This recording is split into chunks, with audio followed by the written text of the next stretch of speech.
বিসমিল্লাহির রহমানির রহিম। পরম করুণাময় ও অসীম দয়ালু আল্লাহর নামে শুরু। ومن أحسن قولا ممن دعا إلى الله وعمل صالحا وقال إنني من المسلمين। একদিন চলে যাব আমরা সবাই, থাকবো না আমরা কেহ, শুধু মাটির নিচে পড়ে রবে দেহ, শুধু মাটির নিচে পড়ে রবে দেহ। একদিন চলে যাব আমরা সবাই, থাকবো না আমরা কেহ, শুধু মাটির নিচে পড়ে রবে দেহ, শুধু মাটির নিচে পড়ে রবে দেহ। আসসালামু আলাইকুম ওয়া রাহমাতুল্লাহি ওয়া বারাকাতুহু। বিসমিল্লাহির রহমানির রহিম। আলহামদুলিল্লাহি রাব্বিল আলামিন ওয়াস সালাতু ওয়াস সালামু আলা সাইয়্যিদিল মুরসালিন নবিয়িনা মুহাম্মদ ওয়া আলা আলিহি ওয়া সাহবিহি আজমাইন। আম্মা বাদ। ফাকাদ ক্বালা আল মুআল্লিফ রাহিমাহুল্লাহু তাআলা ফাসলুন ফীমা কানা রাসূলুল্লাহ সাল্লাল্লাহু আলাইহি ওয়াসাল্লাম ইয়াকুলুহু বাদান সিরাফিহি মিনাস সালাত ওয়া মা শারআহু লিউম্মতিহি মিনাল আযকার। وكان صلى الله عليه وسلم إذا سلم استغفر ثلاثا وقال اللهم أنت السلام ومنك السلام تباركت يا ذا الجلال والإكرام ولا يمكث مستقبل القبلة إلا بقدر ذلك ويسرع الانفتال إلى المأمومين। আল্লাহ পাকের সমস্ত প্রশংসা যে আল্লাহ পাক রব্বুল আলামিন আমাদেরকে তার ইবাদত বন্দেগীর তরিকা পদ্ধতি শিখিয়েছেন।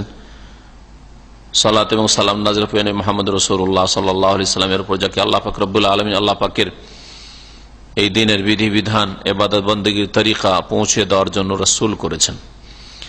আমাদের সংক্ষিপ্ত জাদুল মাদের আজকের দর্শের বিষয়বস্তু হচ্ছে রাসূলুল্লাহ সাল্লাল্লাহু আলাইহি ওয়াসাল্লামের আদর্শ ফরজ সালাতের শেষে জিকির আজকার সম্পর্কে।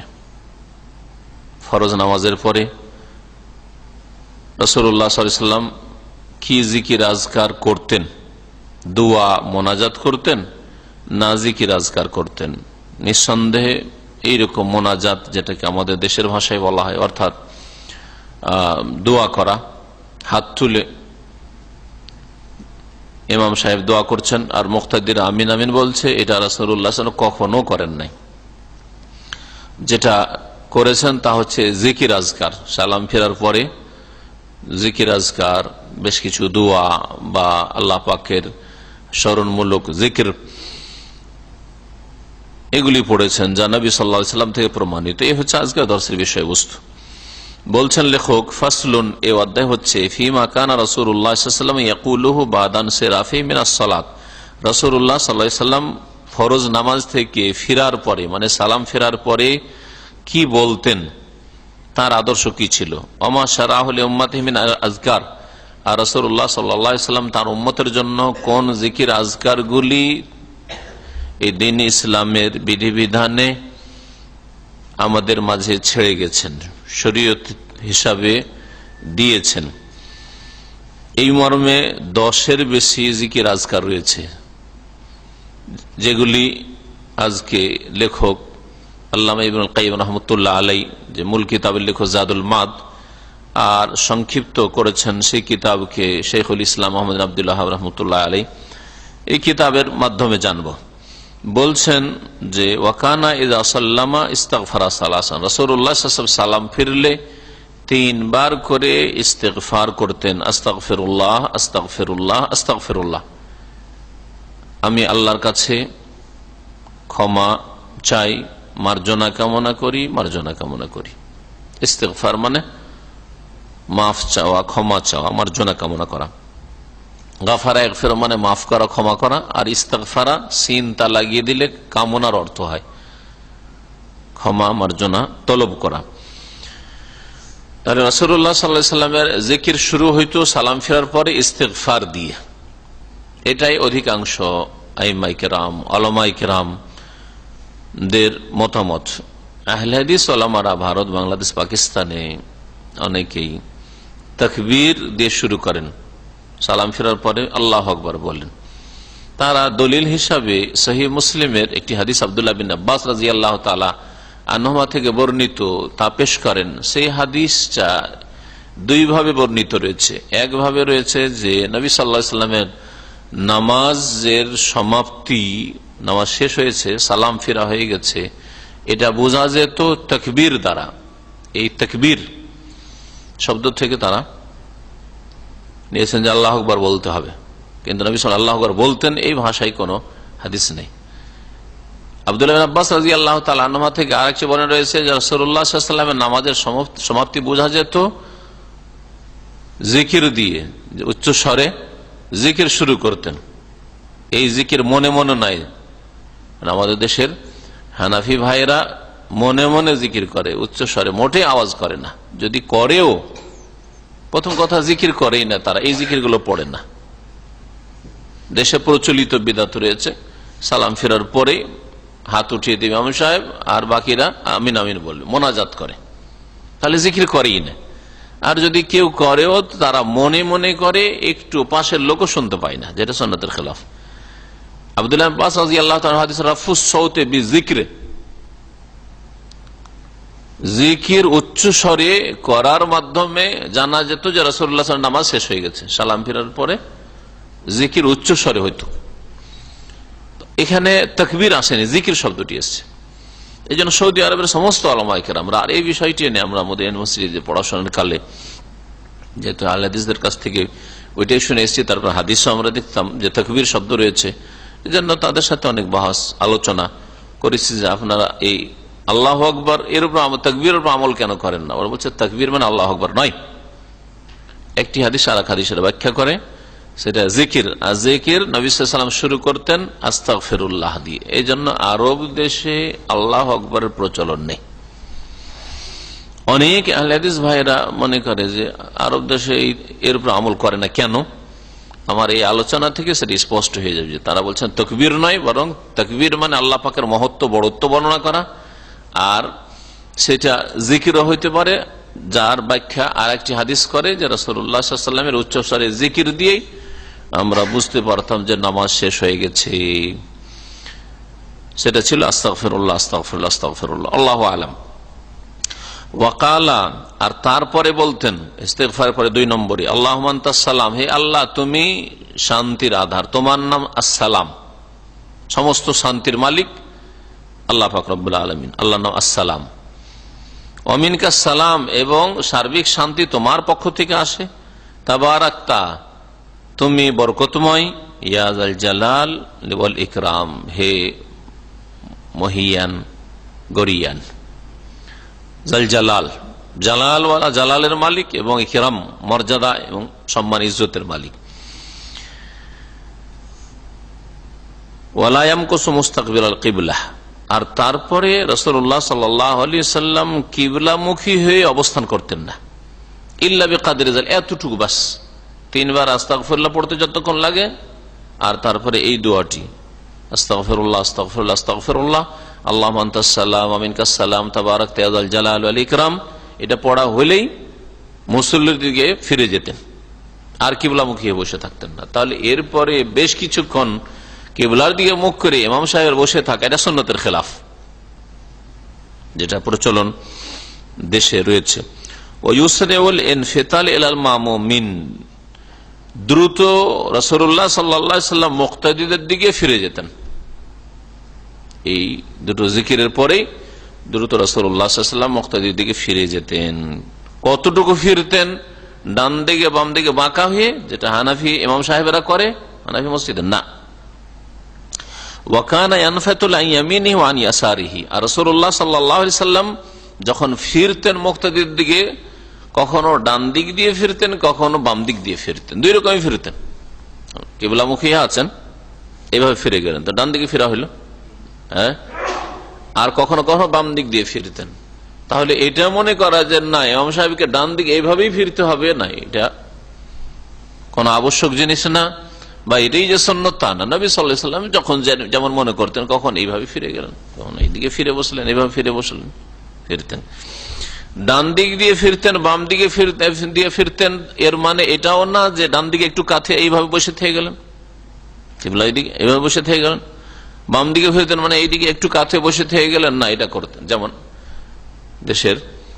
আমাদের দেশের মুকাল্লিদ ভাইদের ইমাম সাহেবরা এরকম করে থাকেন।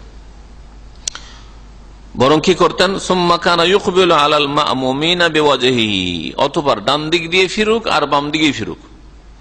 ফেরার পরে মুক্তাদির দিকে নিজের মুখমণ্ডল ফিরিয়ে বসতেন পুরোপুরি। সুম্মা কানা ইউকবিলু, ফিরে বসতেন, আলাল মা'মুমিন, মুক্তাদির দিকে, মিন বিওয়াজহিহি, পুরো চেহারা দিয়ে। যদি একটু কাত হয়ে থাকে তো পুরো চেহারা তাহলে দিলেন না, পুরো চেহারা দিয়ে এইভাবে মুক্তাদি যেমন সামনে আপনারা আছেন এইভাবে পুরোপুরি ফিরে বসতেন রাসূলুল্লাহ সাল্লাল্লাহু আলাইহি ওয়াসাল্লাম। ওয়ালা ইয়াখুসসু নাহিয়াতাম মিনহু দুনা নাহিয়া, একদিককে আরেকদিক ছেড়ে খাস করতেন না, মানে একদিকে কাছে বসেন আরেকদিকে বাঁকা হয় এরকম করতেন না কখনো, ডান দিকে আর বাম দিকে, এটা কখনো করতেন না। ফজরের নামাজের পরে রাসূলুল্লাহ সাল্লাল্লাহু আলাইহি ওয়াসাল্লাম তাড়াতাড়ি উঠতেন না, জিকির আজকার পড়ে দীর্ঘ সময় বসে থাকতেন, একবার সূর্য ওঠা পর্যন্ত। আর বিভিন্ন জিকির আজকার, এই যেগুলো জিকির আজকার আজকে বর্ণনা করব, এছাড়াও জিকির আজকার করতে থাকতেন।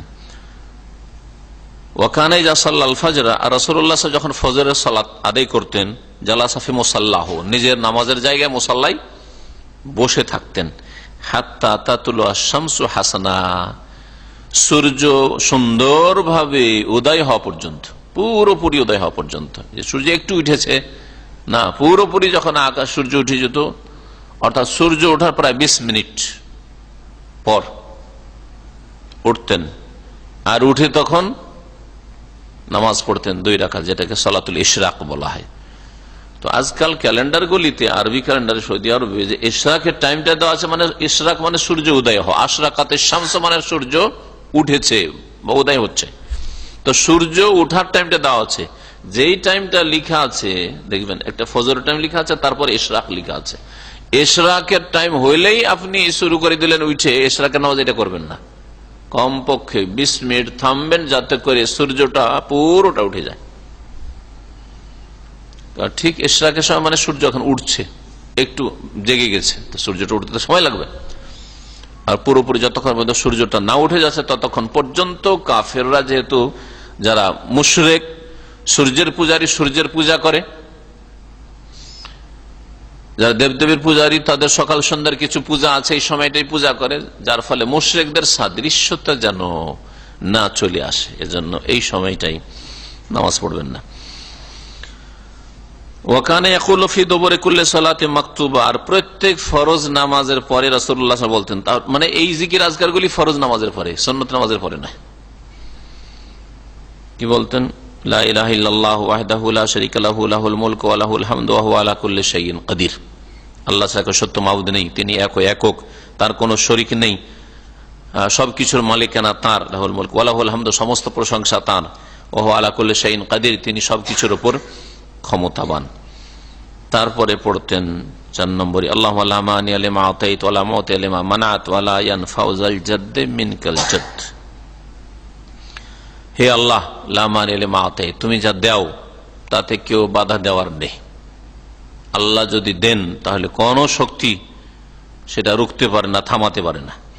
ওয়া লা মুতিয়া লিমা মানাত, আর তুমি যদি বাধা দাও মানে না দাও, তাহলে ওয়ালা মুতিয়া, কোন শক্তি দেওয়ার নেই, কোন শক্তি দিতে পারবে এরকম কোন শক্তি নেই যদি তুমি বাধা দাও, মানে তুমি আমার ভাগ্যে না জুটাও। ওয়ালা ইয়ানফাউ যাল জাদ্দি মিনকাল জাদ, আর মেহনতকারীকে কাজে আসবে না, বা মেহনতকারীর কাজে আসবে না হে আল্লাহ তোমার পক্ষ থেকে আল জাদ, কোন মেহনত, যতক্ষণ পর্যন্ত তুমি তা না দেবে। মানুষকে আল্লাহ মেহনত করতে বলেছেন, কিন্তু মেহনত করেই শুধু হয়ে যাবে তা হবে না, যদি আল্লাহ পাকের পক্ষ থেকে তৌফিক না থাকে, সেটা যদি আল্লাহ পাক আপনার জন্য ভাগ্যে না জুটাই, থাকবে না। তাই বলে কি মেহনত করবেন না? না, আল্লাহ পাক রব্বুল আলামিনের পার্থিব নীতিমালা হচ্ছে মানুষের ক্ষেত্রে বা আল্লাহ পাকের মখলুকের, সমস্ত মখলুকের ক্ষেত্রে যে কর্ম করতে হবে, কর্ম না করলে ভাগ্যে আবার আসবে না, কর্ম করতে হবে, তারপরে আল্লাহ পাকের কাছে কল্যাণ আশা করতে হবে। ওয়ালা হাওলা ওয়ালা কুওয়াতা ইল্লা বিল্লাহ, এবং নবী সাল্লাল্লাহু আলাইহি ওয়াসাল্লাম এটাও পড়তেন, আল্লাহ কোনো ফেরার শক্তি নেই আর কোনো ক্ষমতাও নেই আল্লাহ পাক ছাড়া। আল্লাহ পাক যদি ফেরার তৌফিক না দেয় ফিরতে পারবেন না, আপনি নড়ার তৌফিক না দেয় নড়তে পারবেন না। কোন শক্তি আল্লাহ ব্যতীত নেই, আল্লাহ পাকের তৌফিক ছাড়া, আল্লাহ পাকের শক্তি ছাড়া। লা ইলাহা ইল্লাল্লাহ, তারপরে বলতেন আল্লাহ ছাড়া কেউ সত্য মাবুদ নেই। ওয়ালা না'বুদু ইল্লা ইয়াহ, তার ছাড়া আর কারো আমরা ইবাদত করি না। লাহুন নি'মাহ, সমস্ত নিয়ামত অনুগ্রহ তার। ওয়ালাহুল ফজল, অনুগ্রহ ফজল করম তার।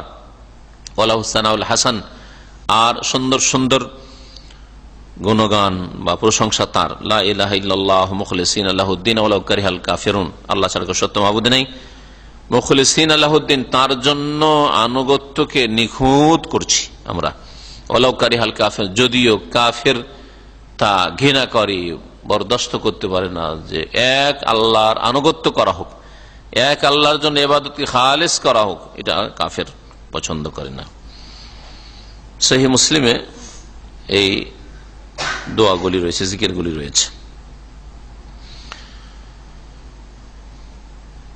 আর আল্লাহ সেটা সম্পর্কে মুসনাদ আহমদও রয়েছে, সহিহ বুখারীতে রয়েছে, আবু দাউদে রয়েছে, সবগুলি প্রায় সহিহ। এগুলি যেটা জয়ীফ হবে বলে দেব। এখানে লেখক একটি জয়ীফ রিওয়ায়াত বর্ণনা করেছেন, সেটা ইনশাআল্লাহ তাআলা আমরা স্পষ্ট করে দেব। ওয়া নাদাবা উম্মাতু ইলা ইয়াকুলু ফি দুবুরি কুল্লি সালাতি মাকতুবা, আর নবী করিম সাল্লাল্লাহু আলাইহি ওয়াসাল্লাম নিজ উম্মতকে উৎসাহিত করেছেন যাতে করে প্রত্যেক ফরজ সালাতের পরে এই তাসবিহ পড়ে বা এই আজকারগুলি পড়ে। কি সুবহানাল্লাহ সালাসাম ওয়া সালাসিন, আল্লাহ পাকের পবিত্রতা ঘোষণা করছি, সুবহানাল্লাহ বলবেন 33 বার। আলহামদুলিল্লাহ, সমস্ত প্রশংসা আল্লাহ পাকের, সালাসাম ওয়া সালাসিন 33 বার। আল্লাহু আকবার, আল্লাহু আকবার বলবেন সালাসাম ওয়া সালাসিন 33 বার। তাহলে কত হইল? 99 হইল। ওয়া তামামুল মিয়া, 100 সম্পূর্ণ করবেন এই কালেমায়ে তাওহীদ লা ইলাহা ইল্লাল্লাহু ওয়াহদাহু লা শারীকা লাহু লাহুল মুলকু ওয়া লাহুল হামদু ওয়া হুয়া আলা কুল্লি শাইইন কাদির দিয়ে সহিহ মুসলিমে রয়েছে। বা ইস্তেহবাবু যিকর বাদা সালাহ, নামাজের পরে জিকির আজকার মুস্তাহাব এই অধ্যায়। আর 8 নম্বরের জিকির আজকার হচ্ছে আয়াতুল কুরসি। আয়াতুল কুরসি, আয়াতুল কুরসি হাদিসটা শোনায়, এখানে হাদিসটা উল্লেখ করেন নাই, সেই জন্য ইজাদুল মাদেরই বিস্তারিত ইজাদুল মাদ তাতে সেটা রয়েছে, এখানে সংক্ষেপ করে দিয়েছেন। নাসাইতে রয়েছে আর ইবনে হিব্বানে রয়েছে।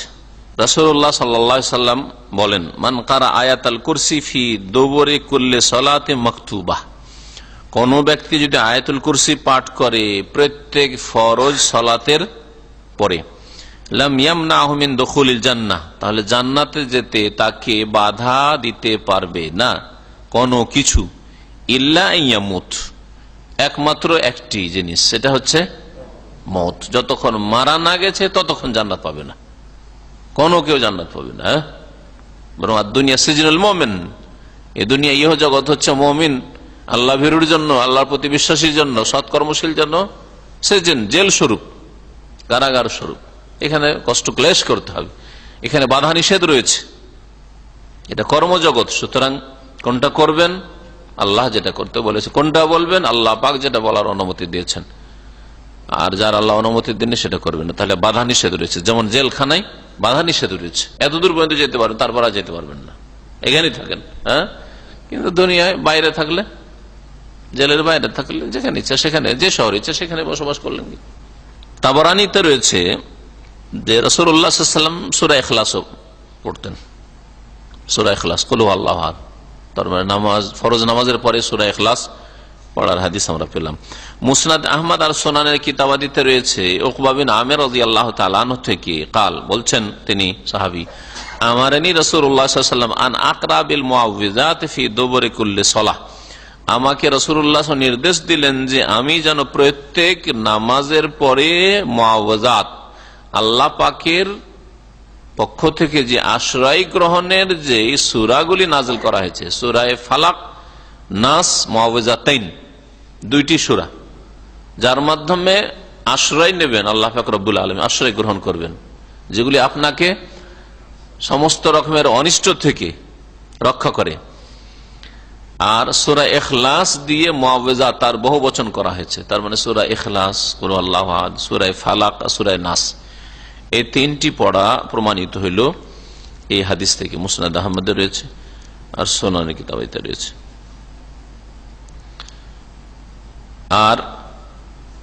আর একটি জিকির শোনেন।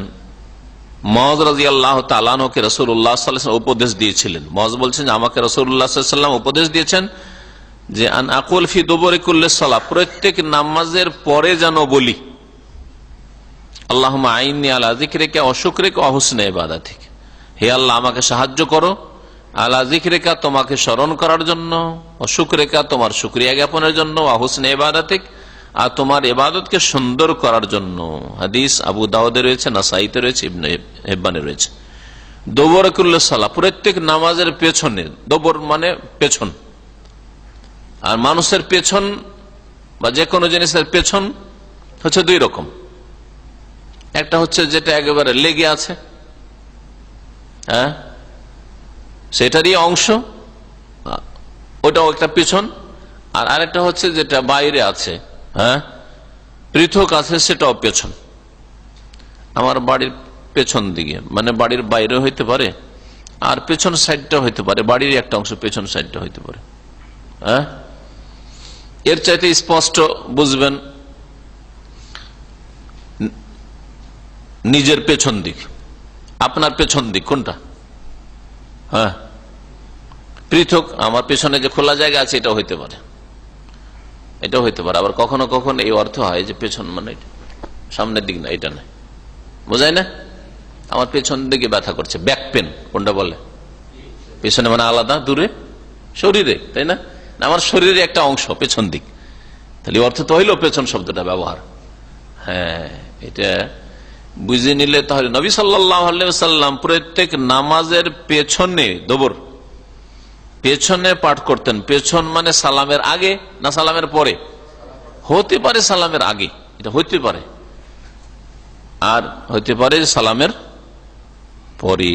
তো এই জন্য লেখক বলছেন যে দুবুরুস সালাহ নামাজের পেছনটা ইহতামেলু, এতে সম্ভাবনা রয়েছে কাবলাস সালাম, সালামের আগে হওয়ারও সম্ভাবনা রয়েছে, অবাদ হওয়ার সালামের পরে হওয়ার সম্ভাবনা রয়েছে। তাই রাসূলুল্লাহ সাল্লাল্লাহু আলাইহি ওয়াসাল্লাম যে আল্লাহুম্মা আইন্নি আলা যিকরিকা ওয়া শুকরিকা ওয়া হুসনি ইবাদাতিকা পড়তে বলেছেন মুআয রাদিয়াল্লাহু তাআলা আনহুকে, মুআয বিন জাবালকে, এটা সালামের আগেও পড়তে পারে কেউ যদি পড়ে। আত্তাহিয়াত হয়ে গেল, তাশাহুদ, আর তারপরে নবী সাল্লাল্লাহু আলাইহি ওয়াসাল্লামের সালাত হয়ে গেল, আল্লাহুম্মা সাল্লি আলা মুহাম্মদ ইন্নাকা হামিদুম মাজিদ হয়ে গেল। তারপরে যেই দোয়াগুলি রয়েছে তার একটি এটাও পড়তে পারে, অথবা আজকার বাদাস সালাম নামাজের পরের জিকির আজকার গুলির মধ্যেকার একটা হইতে পারে, এটাও করতে পারে। সুতরাং দুইয়ের যে কোনো জায়গায় যদি আমল করে তাহলে এই আমল শুদ্ধ। নামাজের পেছনে, ফরজ নামাজের পেছনে দোয়া কবুল হয়, ফি দুবুরি কুল্লি সালাতি মাকতুব, একটি হাদিস রয়েছে, জানা আছে হাদিস। ফরজ নামাজের শেষখানে দোয়া কবুল হয়, দুবুরি কুল্লি সালাহ, ওখানে দুবুর শব্দের ব্যবহার হয়েছে। এর মানে কি সালাম ফেরার পরে না সালাম ফেরার আগে? হ্যাঁ, সালাম ফেরার আগে হইতে পারে, পরে হইতে পারে, না করা যাবে না একবার নিশ্চিত ভাবে।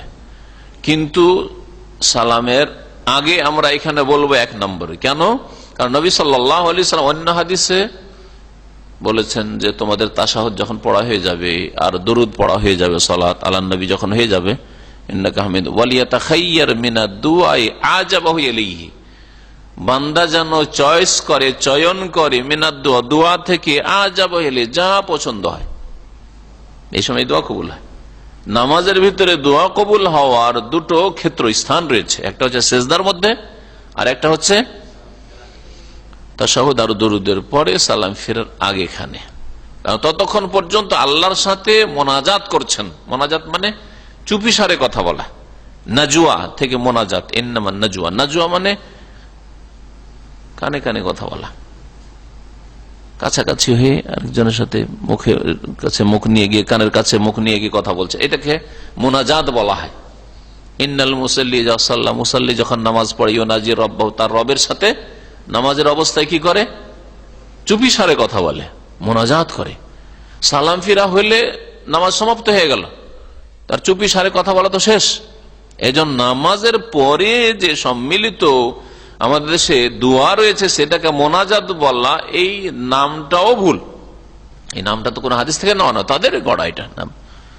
সালাম ফেরার পর সম্মিলিত দোয়া করলো, নবী সাল্লাল্লাহু আলাইহি ওয়াসাল্লাম জীবনে একবার এই তরিকাই করলেন না, আর ওটার নাম দিয়ে দিল মোনাজাত। মোনাজাতের নামটাও এখানে মানে উপযুক্ত নাম নয়, কারণ মোনাজাত মানে চুপি সারে কথা বলা সালাম ফেরার আগে পর্যন্ত নামাজের ভিতরে হয়ে থাকে। যতক্ষণ পর্যন্ত কোন বসের সামনে আছেন ততক্ষণ আপনি আপনার পার্সোনাল কথা বলছেন, বসের অফিসে বেরিয়ে যাওয়ার পর বাইরে কথা বলেন তো কাজ হবে?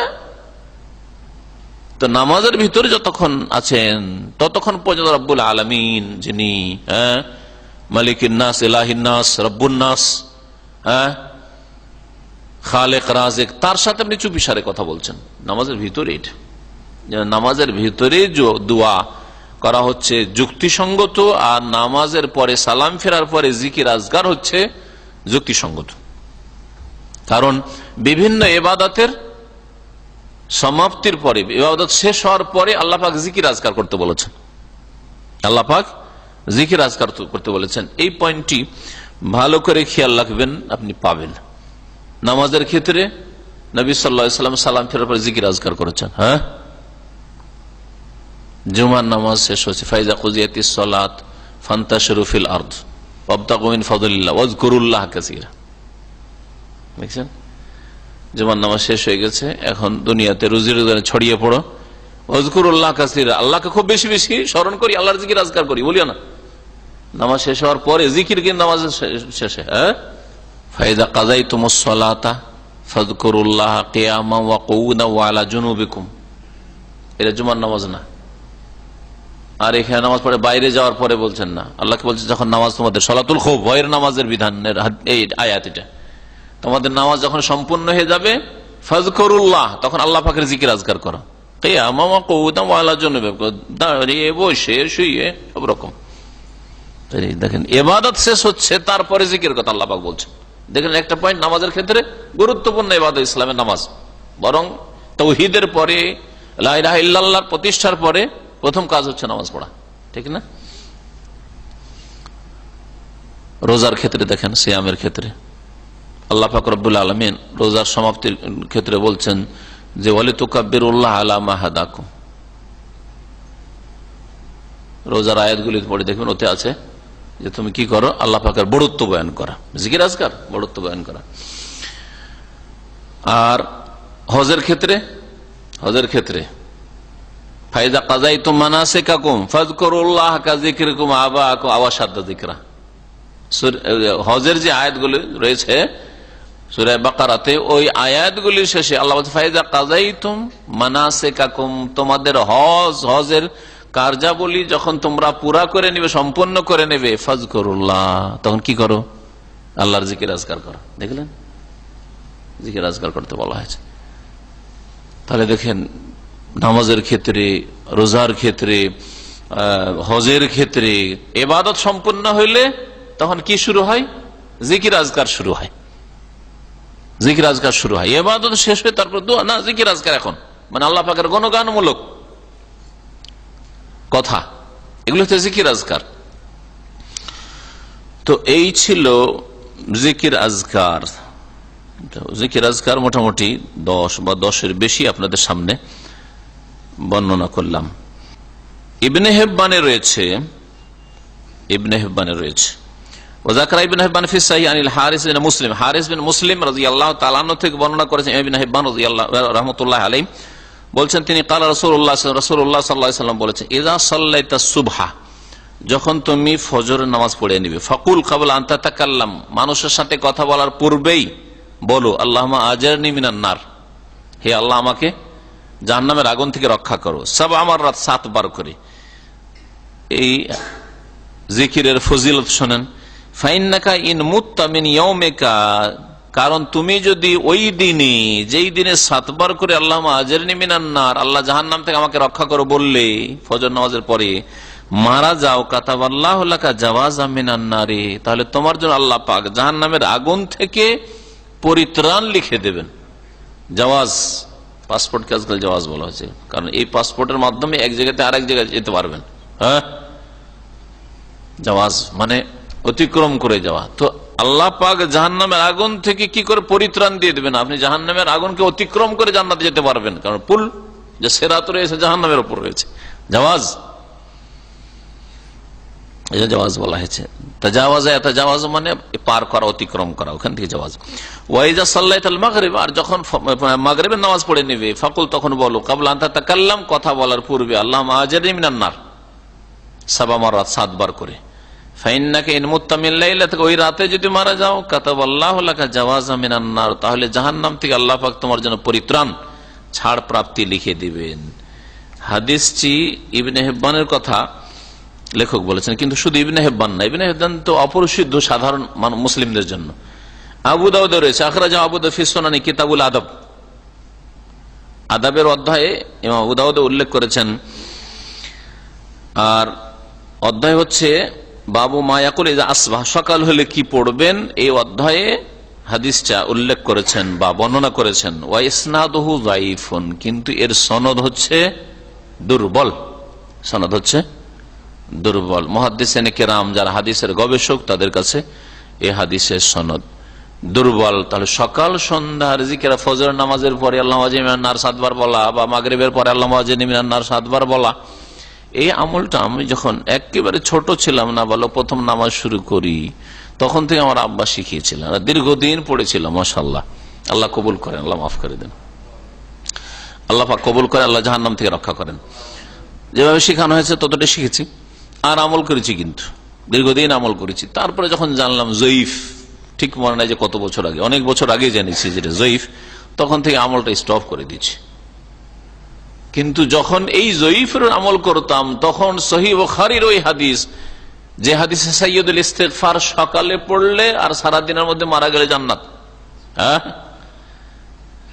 সন্ধ্যায় যদি পড়ে নেন আর রাতে যদি মারা যান তো জান্নাত, এটা তখন জানতাম না, তখন আমল করিনি। আলহামদুলিল্লাহ, পরে যখন জানতে পারলাম, এর উপরে আলহামদুলিল্লাহ আমল করে থেকে আল্লাহ পাক আমাদের সকলকে জান্নাতুল ফিরদৌস দান করেন আর জাহান্নামের আযাব থেকে রক্ষা করেন। সাইয়্যিদুল ইস্তিগফার জানা আছে? সকালে আল্লাহুম্মা আনতা রাব্বি লা ইলাহা ইল্লা আনতা খালাকতানি ওয়া আনা আবদুকা ওয়া আনা আলা আহদিকা ওয়া ওয়া'দিকা মাসতাতাতু আউযু বিকা মিন শাররি মা সানাতু আবুউ লাকা বিনি'মাতিকা আলাইয়া ওয়া আবুউ লাকা বিযামবি ফাগফিরলি ফাইন্নাহু লা ইয়াগফিরু যুনুবা ইল্লা আনত। আবু ওর জায়গায় কোন কোন রিওয়ায়াতে ওয়া আতারিফু, আবু মানে আমি অঙ্গীকার করছি, আর আতারিফু মানে আমি স্বীকার করছি, অঙ্গীকার করছি, সুতরাং আতারিফু দিয়েও রয়েছে, অসুবিধা নেই। ফাইন্নাহু লা ইয়াগফিরু যুনুবা ইল্লা আনত, আল্লাহ তোমার ছাড়া আর কেউ মাফ করতে পারে না। সাইয়্যিদুল ইস্তিগফার, যতগুলি আল্লাহর কাছে ক্ষমা চাওয়ার দোয়া রয়েছে তার মধ্যে এটা হচ্ছে সবচেয়ে গুরুত্বপূর্ণ। যেন সাইয়্যিদ, সাইয়্যিদ মানে নেতা, সাইয়্যিদ মানে সরদার, মালিক, হ্যাঁ, জি হ্যাঁ। তো সবচাইতে উত্তম দোয়া এই দোয়া সহিহ বুখারীতে রয়েছে, উত্তম বিকল্প আমাদের কাছে রয়েছে। তো আল্লাহুম্মা আজিরনি মিনান নারে জয়ীফের আমল না করে এর উপর আমল করেন। ওরা জয়ীফ আমল করছে, যারা জয়ীফ আমল করার জানি না ও পাবে কিনা, কারণ জয়ীফ যদি আল্লাহ রাসূলুল্লাহ সাল্লাল্লাহু আলাইহি ওয়াসাল্লাম থেকে আসলে বিশ্বস্ত সূত্রে প্রমাণিত হইল না, সুতরাং সন্দেহের উপর আমল করে যাচ্ছে, আল্লাহ পাক কবুল নাও করতে পারে, রিজেক্টেড হয়ে যেতে পারে। কিন্তু আপনার সাইয়্যিদুল ইস্তিগফার বিশুদ্ধ সূত্রে প্রমাণিত, আল্লাহ পাক যেন আমাদেরকে উত্তম বিকল্প গ্রহণ করার তৌফিক দান করেন, যেখানে আমাদের কাছে উত্তম বিকল্প রয়েছে। আমাদের দর্শ শেষ হয়েছে আজকের জিকির আজকার। আল্লাহ পাক রব্বুল আলামিন যেন আমাদের ভুল ভ্রান্তি মাফ করে দেন এবং নবী করিম সাল্লাল্লাহু আলাইহি ওয়াসাল্লামের তরিকা মোতাবেক আমাদেরকে চলার তৌফিক দান করেন, ইবাদত বন্দেগীর তৌফিক দান করেন, সার্বিক জীবনে দ্বীন ইসলামের বিধিবিধান কায়েম করার আল্লাহ পাক যেন তৌফিক দান করেন। ও সাল্লাল্লাহু আলা নবিয়িনা মুহাম্মদ ওয়া আলা আলিহি ওয়া সাহবিহি আজমাইন। 5 ওয়াক্ত, আমাদের ভাই বলছেন 5 ওয়াক্ত যদি প্রত্যেক নামাজের পরে সাইয়্যিদুল ইস্তিগফার পড়ি, তো নামাজের সাথে আপনি রিলেটেড করিলে, সম্পর্কিত করিলে এই জন্য ভুল হয়ে যাবে। কিন্তু আপনি মনে করছেন আল্লাহ পাকের কাছে আমি ক্ষমা চাইবো, যখন তখন পড়বো, তাহলে ঠিক আছে। একটা হচ্ছে যখন তখন পড়া, আর বিশেষ সময়ের সাথে ওইটাকে সম্পৃক্ত করে দাও, দুটোতে পার্থক্য আছে। যেমন কেউ দোয়া করতে চায়, যে কোনো সময় দোয়া করুক, রাস্তায় চলতে চলতে দোয়া করছি, আমি লিফটে চড়ছি নামছি দোয়া করছি, সিঁড়িতে চড়ছি নামছি আল্লাহ পাকের দোয়া করছি, আমি অফিসে বসে আছি দোয়া করছি, হ্যাঁ, বুঝতে পারছেন না? শুয়ে আছি বাড়িতে, তো শুয়ে আছি, শুয়ে শুয়ে দোয়া করছি আল্লাহ পাকের কাছে, অসুবিধা নেই। কিন্তু যে না, শুয়ার আগে এখানে একটা মোনাজাত দিতে হবে, তারপর ঘুমাইতে হবে। যখনই ঘুমটা পাবে আল্লাহ পাকের শুকরানা আদায় করতে গিয়ে আলহামদুলিল্লাহ জাহিয়ানা বাদা মা মাতান ওয়া ইলাইহি নুশুর, এটা হচ্ছে সুন্নাত। কিন্তু আপনি বলেন না, আল্লাহ পাক যখন রুটা ফিরিয়ে দেন একটু আল্লাহর কাছে মোনাজাত করে দোয়া করি, চলবে? বিদআত হয়ে যাবে। কারণ আপনি ঘুমের সাথে সম্পৃক্ত এমন একটা ইবাদত শুরু করলেন যেটা রাসূলুল্লাহ সাল্লাল্লাহু আলাইহি ওয়াসাল্লাম যদি থাকতো তো করতে পারতেন, করেন নাই, বোঝা গেছে, সেজন্য বিদআত হয়ে যাবে। তা বিদআত কখন হবে এইটা বোঝার জন্য এতটুকু মনে রাখবেন, কোনো কিছুকে কোন সময়ের সাথে খাস না করে যদি সাধারণভাবে আমল করে যান তাহলে অসুবিধা নেই। মানে আল্লামা আজরনি মিনান নার এই বাক্যটা রাসূলের বাক্য না মনে করে দোয়া মাসুরা নয়, আমি যখন তখন পড়বো, অসুবিধা নেই। আল্লামা আজরনি মিনান নার, আল্লাহ আমাকে জাহান্নাম থেকে রক্ষা করো, কোনো অসুবিধা নেই। ওয়াকিনা আযাবান নার বলছি কোরআনের ভাষায়, তো আজরনি মিনান নার একই কথাই, ঠিক না? রব্বানা আতিনা ফিদ দুনিয়া হাসানা ওয়া ফিল আখিরাতি হাসানা ওয়াকিনা আযাবান নার, ওয়াকিনা আযাবান নার আর আজরনা মিনান নার একই কথাই তো, শব্দের পার্থক্য শুধু। কিন্তু সময়ের সাথে সম্পৃক্ত, সকালে বলবেন কথা বলার আগে, ফজর নামাজের পরে, তারপরে মাগরিবের পরে বলবেন কথা বলার আগে, এটা সময়ের সাথে রিলেটেড আর সহিহ সূত্রে প্রমাণিত নয়, সুতরাং এটা ঠিক নয়। সূর্য ডুবার সময় কেউ যদি মসজিদে যায় তাহলে 2 রাকাত নামাজ পড়া যাবে কিনা? যদি ঠিক সূর্য ডুবছে ওই সময় হয় তাহলে একটু থেমে যাবে, আর যদি সূর্য ডুবার একটু আগে হয়, 1-2 মিনিট আগে হয়, নবী সাল্লাল্লাহু আলাইহি ওয়াসাল্লাম বলেছেন সূর্য ওঠার আগে, সূর্য ডুবার আগে কেউ যদি 1 রাকাত পেয়ে যায় তো আর 1 রাকাত সূর্য ডুবার সময় পড়ে নেই, এভাবে স্পষ্ট হাদিস রয়েছে, সুতরাং অসুবিধা নেই। কিন্তু জাস্ট দেখছেন যে একেবারে ঠিক এখন টন টন করবে সূর্য ডুবার, ঘড়ি বলছে যে এখন সূর্য ডুবতে যাচ্ছে, ডুবছে, সূর্য উঠছে, ওই সময় এখানে নামাজ শুরু করবেন না, ইচ্ছা করে নামাজ শুরু করবেন না, একটু অপেক্ষা করে নেন। এইরকমই অনেকের প্রশ্ন থাকে যে আজান শুরু হচ্ছে আর ওই সময় মসজিদ আমি ঢুকলাম, এখন আমি তাহিয়াতুল মসজিদ শুরু করবো না আজান শুনবো? তাহিয়াতুল মসজিদের জন্য আরো কিছুটা সময় আছে, পরেও পড়তে পারবেন, কিন্তু আজানের জবাবটা পরে দেওয়া যাবে না। সুতরাং আগে আজানের জবাবটা দিয়ে নেন, আর তারপরে তখন আজান শেষ হলে, আজানের শেষে যে দোয়াগুলি রয়েছে পড়ে নিয়ে তখন তাহিয়াতুল মসজিদ শুরু করেন, এটা সবচেয়ে উত্তম। কিন্তু কেউ যদি আজানের জবাব না দিয়ে ওই নেকি থেকে বঞ্চিত থেকে সাথে সাথে নামাজ শুরু করে যায় যাচ্ছে, আজানের সময় নামাজ পড়া যায়, যদিও খুশুতে একটা ডিস্টার্ব আওয়াজ হচ্ছে আর আপনি এদিকে নামাজ শুরু করেছেন, ওর চাইতে ভালো আপনি আজানটাও শুনলেন, আজানের জবাবও দিলেন, এই সুন্নত আমল ফজিলত হাসিল, তারপরে তাহিয়াতুল মসজিদ পড়েন। আগে পরে এই যে জিকির আজকার করি বললাম, আগে পরে করে কোনো অসুবিধা নেই, শুধু প্রথম দুটো ঠিক থাকবে, আস্তাগফিরুল্লাহ আস্তাগফিরুল্লাহ আস্তাগফিরুল্লাহ আল্লাহু আনতাস সালাম মিনকাস সালাম তাবারাকতা ওয়া জালালু ওয়াল ইকরাম, আর তারপরে আপনি বাকিগুলো আগে পরে করে যেভাবে পড়েন সমস্যা। সূরা বাকারার শেষ 2 আয়াত আমানা রাসূল থেকে, এটা তো শোয়ার সময় আছে, ফরজ নামাজের পরে তো নেই, শোয়ার সময় আছে। কোন ব্যক্তি, সহিহ বুখারী হাদিস রয়েছে, মান কারা আয়াতাইন মিন আখির সূরাতিল বাকারাতি ফি লাইলাতিন কাফাতাহু, কোন ব্যক্তি যদি সূরা বাকারার শেষ 2টি আয়াত কোন রাত্রে পড়ে তার জন্য সেই আয়াত 2টি যথেষ্ট। কিসে যথেষ্ট? কেউ কেউ বলেছেন যে মানুষ শয়তান, জিন শয়তান অনিষ্ট থেকে বাঁচার জন্য যথেষ্ট, আল্লাহ পাক তার হেফাজত করবে, এটা একটা এর ব্যাখ্যা। আর একটা ব্যাখ্যা হচ্ছে যে ওই ব্যক্তি যদি তাহাজ্জুদ গুজার হয়, আর আল্লাহ না করে তাহাজ্জুদে সেই রাতে উঠতে পারলো না, তা তাহাজ্জুদের নেকিটা পেয়ে যাবে, যথেষ্ট তার জন্য, বুঝা গেছে? সুতরাং এটা আমল করেন, এটা নিয়মিত আমল অভ্যাস করে নেন, যাতে না ভুলেন যে এই সালাম ফেরার পরে, হ্যাঁ যদি থাকে তো করেন, যদি থাকে ওসুল রাখে, ঠিক আছে। এগুলো হচ্ছে সকাল সন্ধ্যার জিকির আজকার, ফরজ নামাজের পরে না। মানুষ অনেকে গড়বড়িয়ে দেয় 2 রকম জিকির, এক হচ্ছে আজকার বাদাস সালাওয়াত, ফরজ নামাজের পরের জিকির, আর এক হচ্ছে সকাল সন্ধ্যার জিকির। বেশ কিছু জিকির সকালের সাথে সন্ধ্যার সাথে সম্পৃক্ত, মাগরিব পরে বা ফজর পরে, আপনি ভাবছেন এগুলো ফজর নামাজের সাথে সম্পৃক্ত জিকির নয়, যেমন আউযু বিকালিমাতিল্লাহি তাম্মাতি মিন শাররি মা খালাক সন্ধ্যাবেলা মাগরিব পরে, তারপরে এটা তো আসর পরেও পড়া যেতে পারে, আল্লাহ বিকা আসবাহনা আল্লাহ বিকা আমসাইনা, হ্যাঁ সন্ধ্যাবেলা আমসাইনা, সকালবেলা আল্লাহ বিকা আসবাহনা দিয়ে শুরু করা, বুঝতে পেরেছেন? এগুলি আসবাহনা ওয়াসবাহাল মুলকু লিল্লাহি ওয়ালহামদুলিল্লাহি ওয়া লা ইলাহা ইল্লাল্লাহু ওয়াহদাহু লা শারীকা লাহু লাহুল মুলকু ওয়া লাহুল হামদু ওয়া হুয়া আলা কুল্লি শাইইন কাদির আসাল খায়রা মা ফি হাযাল ইয়াওম ওয়া খায়রা মা বা'দা ওয়া আযুবিকা মিন শাররি মা ফি হাযাল শাররি মা বা'দা রাব্বি আউযু মিনাল কাসাল ওয়া সুইল কিবর ওয়া আউযু মিন আযাবিন ফিন নার ওয়া আযাবিন ফিল কবর। সকালবেলা পড়লেন, আপনি ওটাকে ভাববেন ফজরের সাথে, না, নামাজের জিকির না, এটা হচ্ছে ভোরের জিকির, বুঝা গেছে?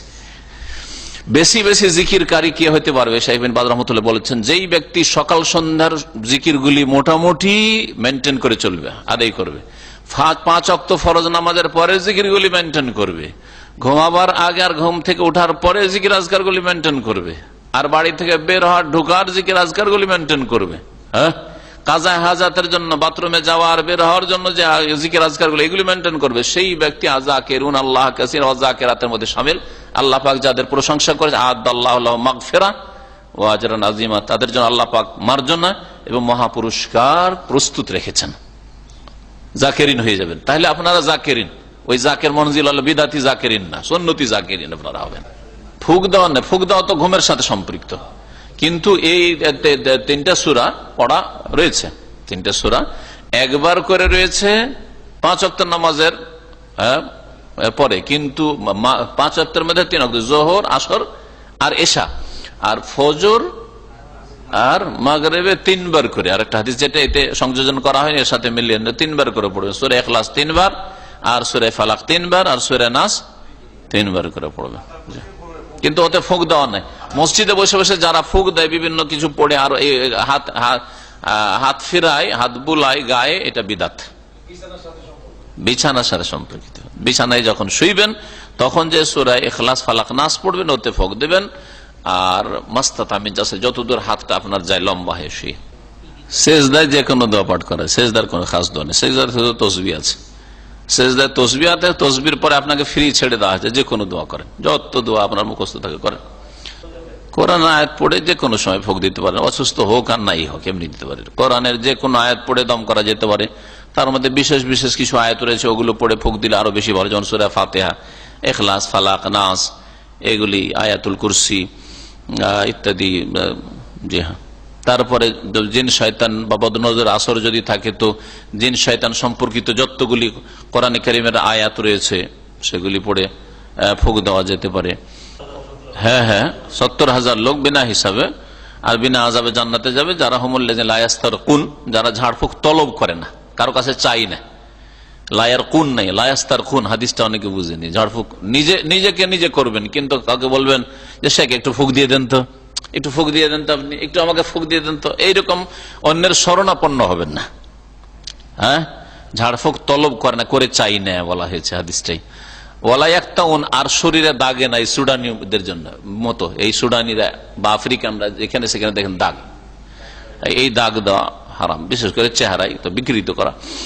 তো এই দাগ দিয়ে বিভিন্ন অসুখ ভালো হয় শরীরের, ছিল এটা প্রাচীন যুগের চিকিৎসা ছিল, অপছন্দনীয়। এটা জায়েজ করবে না, জায়েজ হলে অপছন্দনীয়, আর বিশেষ করে চেহারা বিকৃত যেন না হয়। আর 3 নম্বর হচ্ছে ওয়ালায়াতা তাইয়ারুন, আর কোনো কিছুকে অলক্ষী বা কুলক্ষণ মনে করে না। এই টোটকা ফোটকার শিরক নেই, যার মধ্যে শিরক মুক্ত এক কথায়। ওয়ালা রব্বিহিম ইয়াতাওয়াক্কালুন, আল্লাহর উপর এরা ভরসা রাখে। তো এর মানে এই নয় যে চিকিৎসা করা যাবে না, চিকিৎসা প্রয়োজনে করা যাবে, কিন্তু যাতে করে পুরোপুরি তাওয়াক্কুল ভরসা আল্লাহর উপরে থাকে, ডাক্তারের উপর অথবা চিকিৎসা ঔষধের উপর যেন না থাকে। এরকম যদি হয় তো আল্লাহ পাক বিনা হিসাবে জান্নাত দেবেন। চেন না বাঁধাই উচিত, কারণ এটা যদিও হয়তো যদি ওতে মেটাল ধাতু আছে, যার কারণে যদি হয় যে ওইটা শরীরের সাথে কানেকশন হচ্ছে রক্তের সাথে, তখন ফায়দা হবে, তো বৈধতার একটা দিক আছে, কিন্তু সাদৃশ্যতা হচ্ছে ওই বিদাতি শিরকারীদের সাথে। সুতরাং অনেকে ভাববে যে হয়তো আপনি ওই কাজে বিদাতিদের গ্রুপেরই, হ্যাঁ, বিদাতিদের দল বাড়ানো হয়েছে, এই জন্য এগুলো থেকে বাঁচেন। ওর চাইতে উত্তম বিকল্প চিকিৎসা রয়েছে, বাতের চিকিৎসা নেই, আছে চিকিৎসা আছে, ওগুলো চিকিৎসা করেন। প্রেসারের চিকিৎসা, প্রেসারের চেন বলে প্রসিদ্ধ, চায়না টাইনা থেকে, জাপান থেকে আগের যুগে আসতো, আর এখানে লোকেরা অনেকে ব্যবহার করতো, বা এখান থেকে নিয়ে যেত দেশে দেখতাম। আরবরাই ব্যবহার করেন নাই, আর এই আরব দেশে আসার এখান থেকে ইন্ডিয়া বাংলাদেশের লোকেরা নিয়ে যান। আকিকার খাসি একাধিক জায়গায় জবাই করলে হবে কিনা? হ্যাঁ, ছেলের আকিকা দুটো খাসি আছে, একটা শ্বশুর বাড়ি, একটা বাবার বাড়ি, একটা সৌদি আরবে আর একটা বাংলাদেশে, অসুবিধা নেই, জায়েজ রয়েছে, জায়েজ রয়েছে। হাদিসে শুধু আছে যে দুটো যেন সমবয়স্ক হয়, মানে একটা হচ্ছে 5 কিলোর আর একটা হচ্ছে 20 কিলোর, এইরকম মোতাকাফিয়া তানে। নবী সাল্লাল্লাহু আলাইহি সাল্লাম যে হাসান হোসেনের আকিকা করেছেন, দুটো কাছাকাছি একই রকমের ছিল, 19-20 হোক, এইরকম হওয়া উচিত। জি, আল্লাহ পাক রব্বুল আলামিন আপনাদেরকে হেফাজত রাখেন, আমাকে হেফাজত রাখেন, সমস্ত মুমিন ভাই বোনদেরকে আল্লাহ পাক হেফাজত রাখেন। আগামীকালকে একটা ছোট্ট সফরে যাচ্ছি, আপনারা দোয়া করুন আল্লাহ পাক যেন হেফাজতে নিয়ে যান, আর আল্লাহ পাক যেন কামিয়াব করেন সফর, আর আল্লাহ পাক যেন কামিয়াব করে সহি সালামত ফিরিয়ে নিয়ে আসেন। জাযাকুমুল্লাহ খাইর।